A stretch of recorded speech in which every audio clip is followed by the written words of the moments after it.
She was a casualty of battle, sunk without firing a shot. The light cruiser HMAS Canberra disappeared below the waves more than 50 years ago. 85 Australian sailors lost their lives. Sailors home from the sea.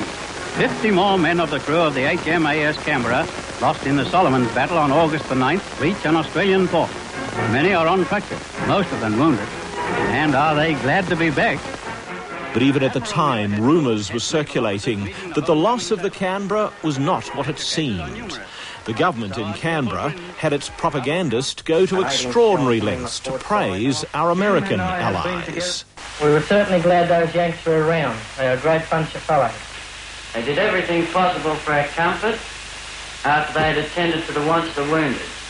They then passed round the hat among their own ship's company, collected $500, which they gave to us. God bless America.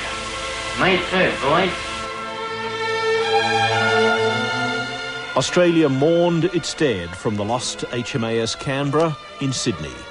But the Navy's top brass was less sympathetic with the survivors of the sinking.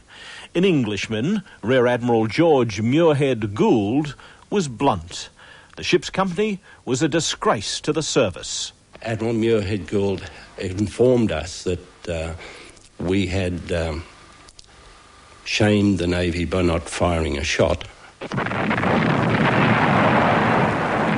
HMAS Canberra was an early casualty of a particularly bloody engagement of the Second World War, the battle for air power in the South Pacific. Focused on a small group of islands to Australia's near northeast, the Solomon Islands. The Japanese were already here on this, the island of Guadalcanal, making a start on construction work for the airfield.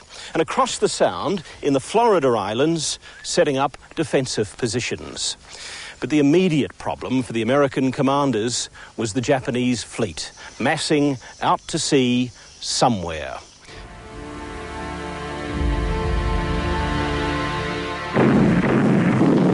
It was in the early hours, pitch black, and a tropical rainstorm was passing over. Aboard Canberra, the crew couldn't see their enemy. The number one of the gun put on his harness. The number two stood by with the ammunition clicked onto the gun, and we were all ready to fire, but no order to fire came through. The next thing we realised that we were really being hit by something larger than anti-aircraft fire. I'd left the bridge about an hour before the attack and was sleeping on the chart table just below the bridge. And then I was woken with the alarm going. Just after I got to the bridge and after I'd started to look for the Japanese, and I couldn't see them either, there was a shell burst just to my left and I was knocked back. And the same shell killed the captain, or rather killed the gunnery officer and mortally wounded the captain. The Canberra shut down. All systems failed. She was a sitting duck.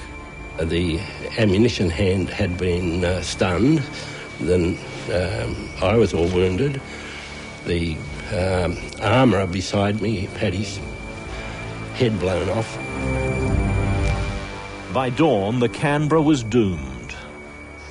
So Canberra lay crippled, abandoned and burning. She drifted for a day before the decision was made to sink her. Surprisingly, it took 400 shells to dispatch the ship, and she slid under the waves a mile down off Savo Island. The war moved on. The US Marines landed on Guadalcanal. It took 6 months of bitter fighting to drive out the Japanese. The battle for the Solomons, a turning point in the war against Japan. Midshipman Bruce Loxton was evacuated home. He stayed in the Royal Australian Navy after the war, but the loss of his first ship was always a mystery. I never doubted that she'd been torpedoed, and therefore when I found the Board of Inquiry said she hadn't been torpedoed, I started to wonder. Loxton queried the position that night of an American destroyer, the USS Bagly. In the fury of the Battle of Savo Island, the Bagly had been manoeuvring with the Canberra between her and the Japanese fleet. And that night, there was trouble on Bagly's bridge. Gene McClarty was a torpedo man on the Bagly. I don't like to say things about Captain Sinclair. The poor fellow's dead now. But he was one of these fellas that everything was great until the going got tough. But when the going got tough, he had a tendency to hit the panic button. That night, Lieutenant Commander Thomas Chambers, second in command on USS Bagly, took over on the bridge. Chambers took the ship and changed it 180 degrees, went completely around. And when they straightened up then, after turning around, then I fired the torpedoes. Did you know where the torpedoes were going? Had no idea. Retired Commodore Bruce Loxton's research shows that the USS Bagly's position put the Canberra between her and the Japanese. The American destroyer Bagly, from a position originally on our starboard side, was turning fast to port towards us and increasing speed. And she meant to fire torpedoes as she started the turn, that is to her starboard side. Wasn't ready, continued the turn, and when she'd almost completed her turn, fired in the direction of the Japanese. So, in fact, friendly fire. Oh, yes, it was a bad case of friendly fire. Gene McClarty, who now lives in Adelaide, fired all the torpedoes the USS Bagly launched that night. The officer on the bridge said he heard 2 explosions, and Ryan, torpedoman third, was on the sonar gear, and he recorded on the sonar gear, he recorded 2 hits that hit something. Now, I couldn't say. It might be possible that one of them hit the Canberra. I wouldn't know. I absolutely could not say. I hope and pray that it didn't, but I couldn't say. For more than 50 years, the truth about what happened to HMAS Canberra has been clouded. Washington has covered up its own investigations.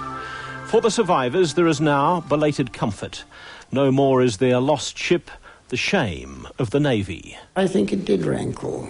I certainly was more... I think my curiosity was not quite morbid, but it rankled, yes.